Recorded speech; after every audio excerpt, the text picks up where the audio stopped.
അഗ്നിയിൽ കൂടെ തന്നെയാണ് നമ്മൾ കടന്നു പോകുന്നത്. ആ കടന്നു പോകുന്നത് കൊണ്ടാണ് നമുക്ക് നല്ല കാശും നല്ല സ്റ്റാറ്റസും നല്ല ലക്ഷറി ലൈഫും ഒക്കെ ഉണ്ടാകുന്നത്. അല്ലാതെ ചുമ്മാ ഇരുന്നിട്ട് കിട്ടുന്നതെന്നല്ല കേട്ടോ. Hi, hello, welcome back to Lisha's German diary. എല്ലാവരും സുഖമായിട്ടിരിക്കുന്നല്ലോ. ഇന്നത്തെ വീഡിയോ നിങ്ങൾ തമ്പനയിൽ കണ്ടല്ലോ. ഞാൻ എപ്പോഴും എൻ്റെ വീഡിയോയിൽ ഇവിടുത്തെ പോസിറ്റീവ് കാര്യങ്ങൾ, എന്തൊക്കെ ബെനിഫിറ്റ്സ് ആണ് നമുക്കുള്ളത്, എന്തൊക്കെ സപ്പോർട്ടാണ് നമുക്ക് ചെയ്യുന്നത്, അത് മാത്രമേ ഞാൻ ഇതുവരെ ചെയ്തിട്ടുള്ളൂ. അപ്പോൾ ഓഫ് കോഴ്സ് ഇതെല്ലാ ബെനിഫിറ്റ്സും വരുന്ന സമയത്ത് നമുക്ക് ഉറപ്പായിട്ടും കുറച്ച് സ്ട്രെസ്ഫുൾ സിറ്റുവേഷൻസ് ഉണ്ടാകും, കുറച്ച് പെയിൻഫുൾ സിറ്റുവേഷൻസ് ഉണ്ടാകും. അതും കൂടെ എന്താണെന്ന് നിങ്ങളുടെ മുന്നിലൊന്ന് പങ്കുവയ്ക്കാൻ വേണ്ടിയിട്ടാണ് ഞാൻ ഇന്ന് ഈ വീഡിയോ ചെയ്യുന്നത്. അപ്പോൾ എല്ലാവർക്കും വീഡിയോയിലേക്ക് സ്വാഗതം. എവിടെ നിന്നാണ് തുടങ്ങേണ്ടത് അല്ലേ? ഓക്കെ, നമ്മൾ as A nurse of course hospital ജോലി സ്ട്രെസ്ഫുൾ ആണോ എന്ന് ചോദിച്ചാൽ 100% ഞാൻ പറയും സ്ട്രെസ്ഫുള്ളാണ്. ഹോസ്പിറ്റൽ ജോലി മാത്രമല്ല, ജർമ്മനിയിൽ ഏത് ജോലിക്ക് നിങ്ങൾ പോയാലും ഉറപ്പായിട്ടും അത്യാവശ്യം സ്ട്രെസ്ഫുൾ സിറ്റുവേഷൻ ആയിരിക്കും. എസ്പെഷ്യലി നേഴ്സസിൻ്റെ കാര്യം വരുമ്പോൾ അതെന്താണെന്ന് വെച്ചാൽ, ഞാൻ അത് നെഗറ്റീവായിട്ട് എടുക്കാൻ വേണ്ടിയിട്ട് പറയുന്നതല്ല, അത് നിങ്ങൾ അറിഞ്ഞിരിക്കാൻ വേണ്ടിയിട്ട്. ഇപ്പം നമ്മുടെ നാട്ടിലുള്ളവരൊക്കെ എന്താ വിചാരിക്കുക, ജർമ്മനി വാവ് ലക്ഷറി ലൈഫാണ്, നല്ല സാലറിയാണ്. ഓഫ് കോഴ്സ് ഇല്ലെന്ന് ഞാൻ പറയുന്നില്ല. പക്ഷേ ആ സുഖലോലുപതയ്ക്കിടയിലും നല്ലൊരു പെയിൻഫുൾ ജീവിതമുണ്ട്. അതെന്താണെന്ന് നിങ്ങളോട് പങ്കുവയ്ക്കും. ഞാൻ നേരത്തെ പറഞ്ഞിട്ടുണ്ട്, നാട്ടിലെ പോലെയല്ല, നമ്മളിവിടെ ഒരു പേഷ്യൻ്റ് വരുമ്പോൾ ബൈസ്റ്റാൻഡേഴ്സ് ഒന്നും നമ്മുടെ ഇവിടെ ഉണ്ടാവില്ല. നമ്മൾ മാത്രമായിരിക്കും പേഷ്യൻറ്റിന് ഫുൾ ടേക്ക് കെയർ ചെയ്യേണ്ടത്. പേഷ്യൻ്റ് അഡ്മിഷൻ വന്ന് ഡിസ്ചാർജ് ആവുന്നവരെ ഇടയ്ക്ക് അവർ വരും, ചിലപ്പോൾ നല്ല ചൊറിയാനുണ്ടെങ്കിൽ വരും, എന്തെങ്കിലും പ്രശ്നം ഉണ്ടാക്കും, അല്ലെങ്കിൽ നല്ല കാര്യങ്ങൾ പറയും. ഓഫ് കോഴ്സ് ഇനി നമ്മുടെ വാർഡിൽ ഒരു 10 പേഷ്യൻ്റ് അല്ലെങ്കിൽ ഒരു 15 പേഷ്യൻ്റ് ആയിരിക്കും നമുക്ക് കിട്ടുന്നത്. ഇപ്പം ഭയങ്കര സ്റ്റാഫ് ഷോർട്ടേജ് ഒക്കെ വരുന്നതുകൊണ്ട് നമുക്ക് ഒത്തിരി നല്ല ജോലിയുണ്ട്. അപ്പോൾ ഈ 15 പേഷ്യൻസും ഒരുപോലെ ആയിരിക്കണമെന്ന് ഒരിക്കലുമില്ല.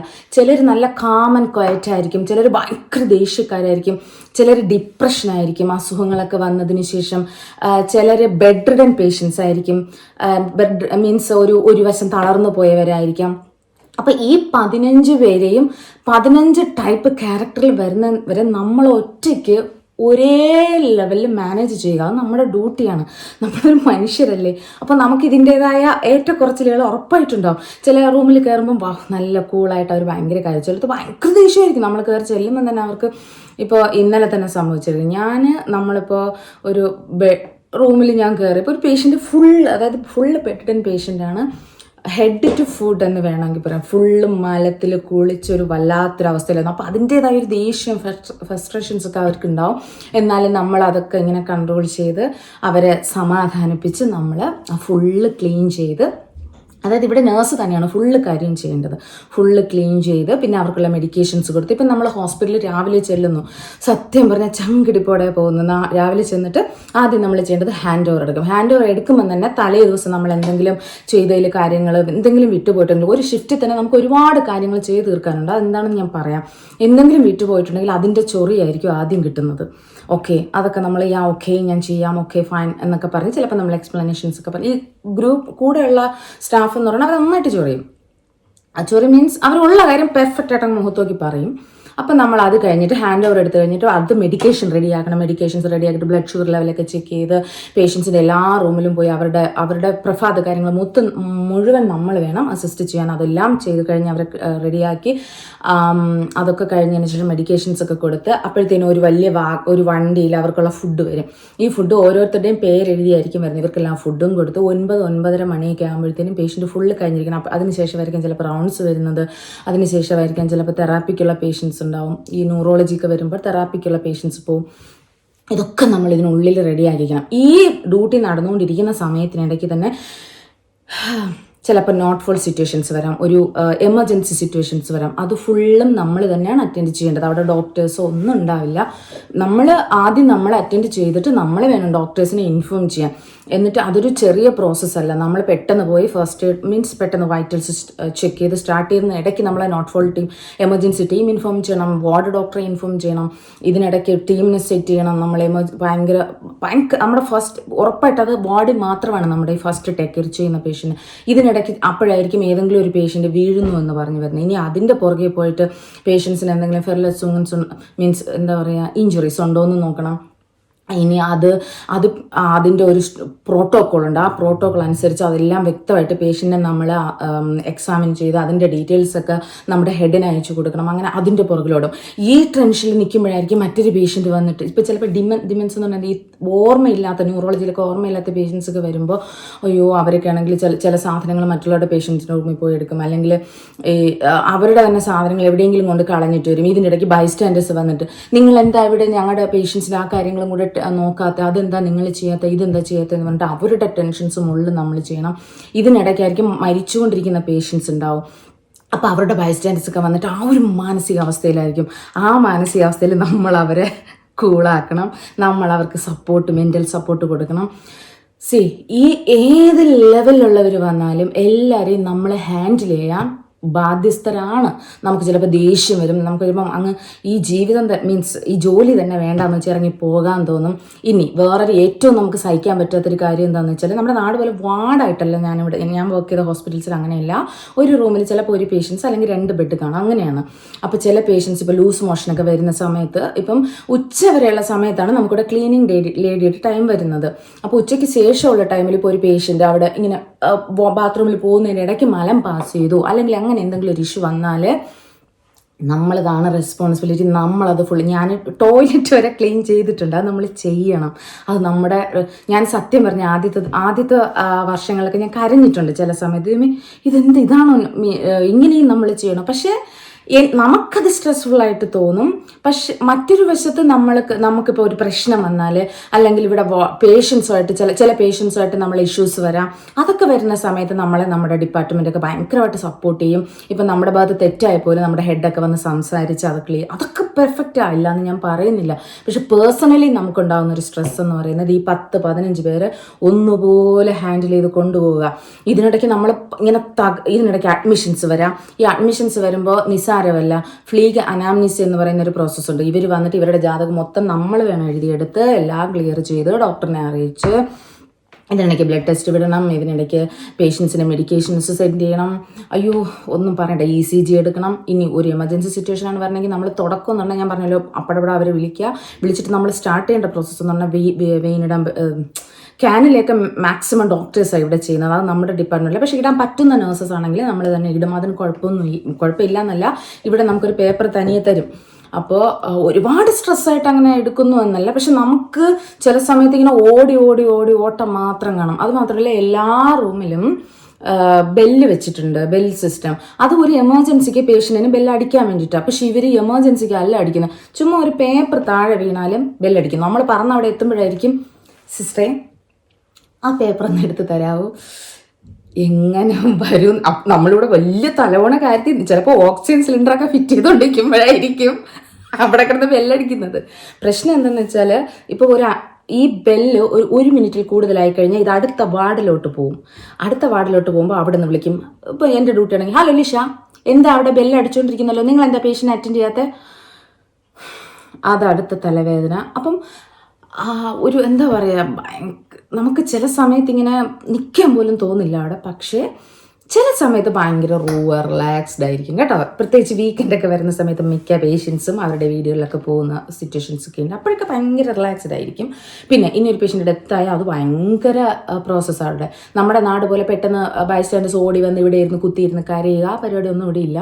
നമ്മുടെ ഇവിടുത്തെ ഒരു പ്രോസസ്സ് എന്ന് വെച്ചാൽ, എൻ്റെ ഹോസ്പിറ്റലിൽ അപ്പം നമ്മൾ ഡെത്ത് ആയി കഴിഞ്ഞാൽ ബെറാറ്റൂം ഇൻസ്റ്റിറ്റ്യൂട്ട് എന്ന് പറഞ്ഞിട്ട് ഒരു ഇൻസ്റ്റിറ്റ്യൂട്ട് ഉണ്ട്. അവരെ നമ്മൾ ഇൻഫോം ചെയ്യും. പിന്നെ ഡോക്ടറാണ് ബൈസ്റ്റാൻഡേഴ്സിനൊക്കെ ഇൻഫോം ചെയ്യുന്നത്. പിന്നെ ഉടനെ തന്നെ നമ്മളാണ് പേഷ്യൻറ്റിനെ ഫുള്ള് തുടയ്ക്കുക, കുളിപ്പിക്കുക എന്നാണ്. പക്ഷെ ആരും അങ്ങനെ ചെയ്യത്തില്ല. നമ്മൾ ഫുള്ള് പേഷ്യൻറ്റിനെ കംപ്ലീറ്റ് പെട്ടെന്ന് തന്നെ തുടച്ച് അവരുടെ എല്ലാം ടൈറ്റ് ചെയ്ത് കെട്ടിപ്പറക്കി എല്ലാം റെഡിയാക്കി അവർ വരുന്ന സമയത്ത് ഒരു ലിസ്റ്റ് ഉണ്ടാവും. നമ്മൾ എന്തൊക്കെ സാധനങ്ങളാണ് പേഷ്യൻ്റ് ഉണ്ടായിരുന്നൊരു ലിസ്റ്റ് ഉണ്ടാവും.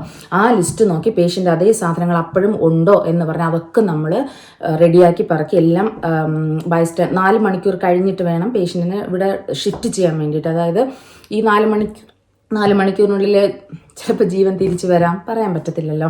അപ്പോൾ അതുകൊണ്ട് 4 മണിക്കൂർ വരെ ഈ പേഷ്യൻ്റ് അത് ആ ബോഡി ആ റൂമിൽ തന്നെ ഉണ്ടാവും. അപ്പോൾ നിങ്ങൾ ആലോചിച്ച് നോക്കണേ, നൈറ്റിലൊക്കെ ഒറ്റ സ്റ്റാഫേ ഉണ്ടാവുള്ളൂ, 30 പേഷ്യൻ്റ് ഉണ്ടാവും ചിലപ്പോൾ. ഇപ്പം പകൽ 30 ഉണ്ടെങ്കിലും 2 പേര് ചിലപ്പോൾ ഉണ്ടെങ്കിൽ 15 തരും. ചില സമയത്ത് ഒന്നും ബാത്റൂമിൽ പോകാൻ പറ്റത്തില്ല, പറന്ന് നിൽക്കും നമ്മളിങ്ങനെ.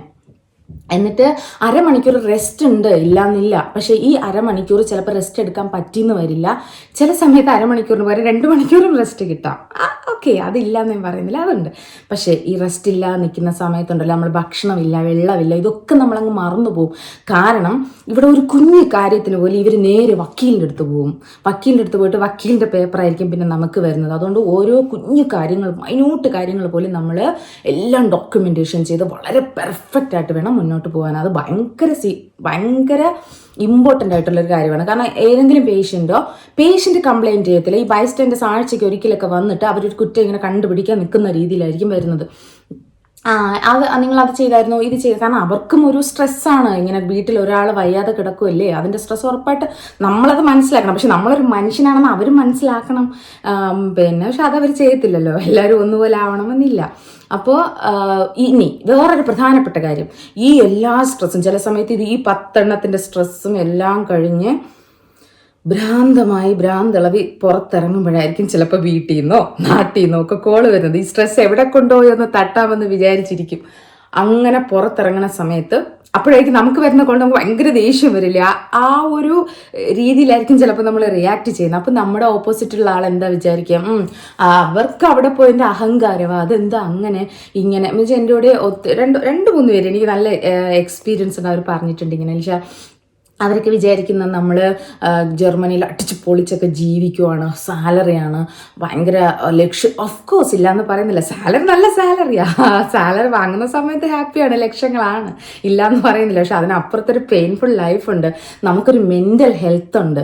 അപ്പം നമ്മൾ ഒരു പോസിറ്റീവായ സിറ്റുവേഷനിൽ പോയി ഒരു ഓഫീസ് വർക്ക് ചെയ്തിട്ടല്ല വരുന്നത്. നമ്മളൊരു പ്ലസൻ്റ് അല്ലാത്ത ഒരു സ്ട്രെസ്ഫുൾ, ഒരു പെയിൻഫുൾ ഇതിനകത്തുനിന്ന് കയറി വരും. അത് നമ്മളെ ശരിക്കും ബാധിക്കും നമ്മളത്.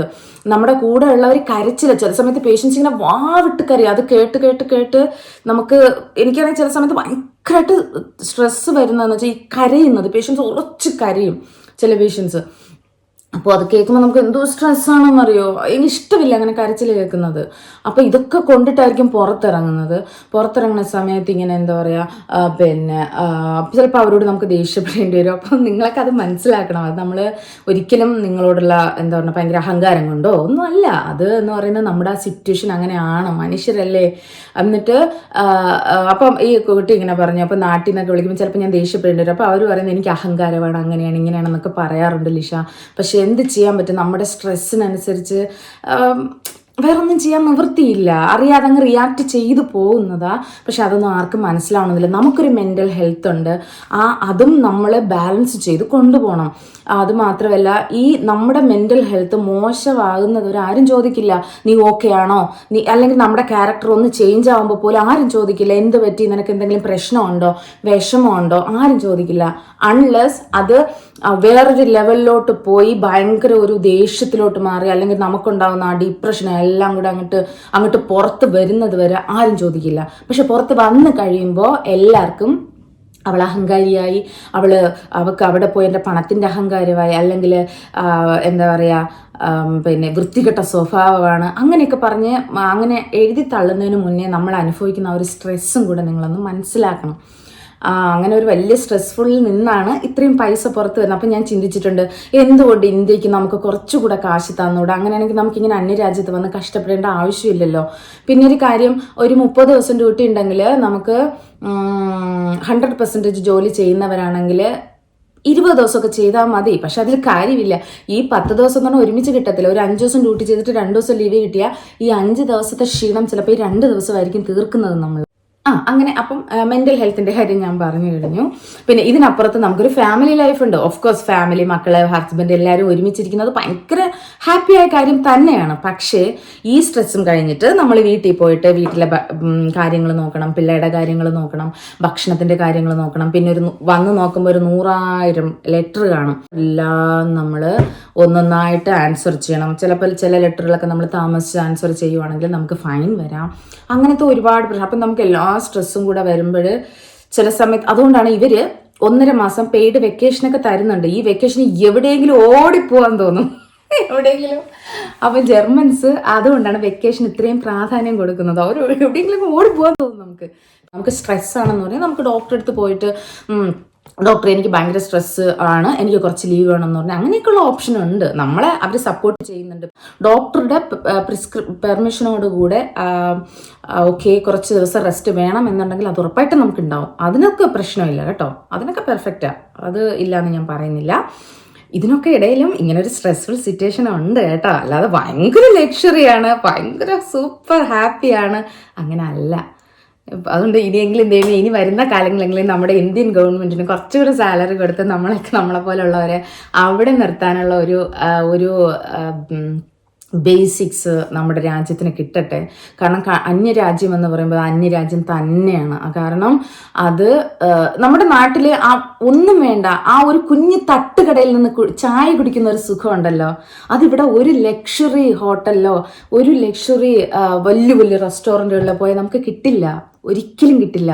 ആ തട്ടുകടയിൽ നിന്നുള്ള ചായ കുടിയും ചുമ്മാ വൈകുന്നേരങ്ങളിൽ നമ്മുടെ അയൽവക്കക്കാരോ ഫ്രണ്ട്സുമായിട്ടൊക്കെ പുറത്ത് പോകുന്ന ഒരു അതൊക്കെയെന്ന് വെച്ചാൽ അത് തന്നെയാണ് ലൈഫിൻ്റെ ഏറ്റവും വലിയ സന്തോഷങ്ങൾ. അല്ലെങ്കിൽ നമ്മൾ നാട്ടിലെ എല്ലാവരും കൂടെ ഒരുമിച്ചാണ് കുഞ്ഞുങ്ങളെയൊക്കെ നോക്കുന്നത്. ഇപ്പം അപ്പനുണ്ടാവും, അമ്മയുണ്ടാവും, സഹോദരങ്ങളുണ്ടാവും. പക്ഷെ ഇവിടെയോ നമുക്ക് ആരുമില്ല, നമ്മൾ മാത്രമേ ഉള്ളൂ. ഇവിടുത്തെ ഹസ്ബൻഡും വൈഫും എന്ന് പറയുമ്പോൾ എങ്ങനെയാണ് കുഞ്ഞുങ്ങളെ നോക്കുന്നതെന്ന് അറിയോ? ഇപ്പോൾ ഹസ്ബൻഡും വൈഫിനും ഡ്യൂട്ടി ചെയ്തേ പറ്റൂ, അല്ലെങ്കിൽ ഇവിടെ ജീവിക്കാൻ പറ്റില്ല. അപ്പോൾ ടാക്സ് അത് ഇതെന്നൊക്കെ പറഞ്ഞ് കുറേ കാശുണ്ട്. മോർണിംഗിൽ ഒരാൾ ഡ്യൂട്ടിക്ക് പോവും, ആഫ്റ്റർനൂൺ ഒരാൾ പോവും. ഒരുമാതിരി ഷിഫ്റ്റ് ലൈഫ് എന്ന് പറയുന്ന ഒരു മെക്കാനിക്കൽ സ്റ്റൈലിൽ ഷിഫ്റ്റ് ലൈഫ് പൊയ്ക്കൊണ്ടിരിക്കുക. അപ്പോൾ പിള്ളേർക്കും അച്ഛനെയും അമ്മയും ഒരുമിച്ച് പോലും എന്നും കിട്ടണമെന്നില്ല. ഇനി ഈ സ്ട്രെസ് അമ്മ രാവിലെ വരും, അല്ല അപ്പം അങ്ങനെ അവർ ഷിഫ്റ്റ് എടുത്ത് ഡ്യൂട്ടി എടുക്കും. ചിലപ്പോൾ ആഴ്ചയിൽ ഒരിക്കലും 2 പ്രാവശ്യമൊക്കെ ആയിരിക്കും ഇവർ ഒരുമിച്ചൊന്ന് കാണുന്നത് തന്നെ. അല്ലാതെ ഇവിടെ ഭയങ്കര ലക്ഷറി ഒന്നും അല്ല കേട്ടോ. പക്ഷെ പൈസ ഉണ്ടാവും, ഇല്ലയെന്ന് ഞാൻ പറയുന്നില്ല. അപ്പോൾ ഇതൊക്കെ ചെറിയ സ്ട്രെസ്സും കാര്യങ്ങളും ഒക്കെയാണ്. പിന്നെ ഇപ്പം ഇത് കാണുന്നൊരു വിചാരിക്കുക പൈസ വേണമെങ്കിൽ അങ്ങ് പോയേ പറ്റും. ഓഫ് കോഴ്സ് ചെയ്യാം, നമ്മൾ കാശിന് തന്നെയാണ് വന്നത്, നമ്മൾ അധ്വാനിച്ച് തന്നെ ആവണം. പിന്നെ എഡ്യൂക്കേഷനൊക്കെ ഹയർ ലെവൽ എഡ്യൂക്കേഷന് ഭയങ്കര ഓപ്പർച്യൂണിറ്റീസാണ്, അതാണ് ഇതാണ് എല്ലാം ഒക്കെയാണ്. പക്ഷെ അതിന് പുറകിലുള്ള ആ ഒരു പെയിൻ എന്ന് പറയുന്നത് നമ്മുടെ ബൈബിളിലൊരു വാക്കുണ്ടല്ലോ, ഒരു സ്വർണം ഉണ്ടാവണമെങ്കിൽ അത് അഗ്നിയിൽ ശുദ്ധി ചെയ്യണമെന്നുള്ളത്. അപ്പം ഈ ഒരു അഗ്നിശുദ്ധി തന്നെയാണ്, അഗ്നിയിൽ കൂടെ തന്നെയാണ് നമ്മൾ കടന്നു പോകുന്നത്. ആ കടന്നു പോകുന്നത് കൊണ്ടാണ് നമുക്ക് നല്ല കാശും നല്ല സ്റ്റാറ്റസും നല്ല ലക്ഷറി ലൈഫും ഒക്കെ ഉണ്ടാകുന്നത്. അല്ലാതെ ചുമ്മാ ഇരുന്നിട്ട് കിട്ടുന്നതെന്നല്ല കേട്ടോ. ഓക്കെ ഇനി അടുത്തൊരു വീഡിയോ ആയിട്ട് നമുക്ക് ഉടനെ തന്നെ വീണ്ടും കാണാം. അപ്പോൾ ഇതുപോലെ ചെറിയ വിഷമങ്ങളൊക്കെ വരുമ്പോൾ ഞാൻ ഉടനെ ഓടി വന്ന് വീഡിയോ ചെയ്യാം കേട്ടോ. Bye, take care.